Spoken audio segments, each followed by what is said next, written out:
नाजरीन खबर शामिल करेंगे गोटकी से। नाजरीन, गोटकी में होने वाले बल्दियाती इंतखाबात में पाकिस्तान पीपल्स पार्टी ने बारी अक्सरियत से कामयाबी हासिल कर ली। नताइज के लिए GDA की जानिब से नताइज में रद्दोबदल और धांधली का इल्ज़ाम लगाया गया, जिस पर जिला सदर बाबर अली खान ने प्रेस कॉन्फ्रेंस करके तमाम तर इल्ज़ामात मुस्तरद कर दिए।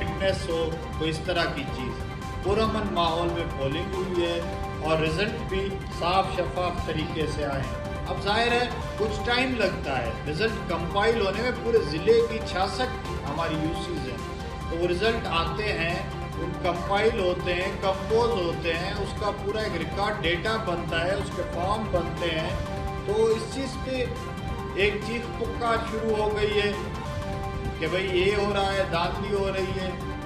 और रिकाउंटिंग की जहाँ तक वो बात कर रहे हैं कि कई हमारे उम्मीदवारों को हराया गया है, अब अगर साफ शफाफ हमारी पार्टी और इलेक्शन कमीशन ने इलेक्शन का इनकाद नहीं कराया होता तो आप देखेंगे हमारा जरवार यूसी, मेरी साहिब खान यूसी है, हमारी घर की यूसी जहाँ मेरा गांव है, उसके नेबर में है जरवार यूसी, उसकी हम ज़िला कौंसिल सीट हारे हैं।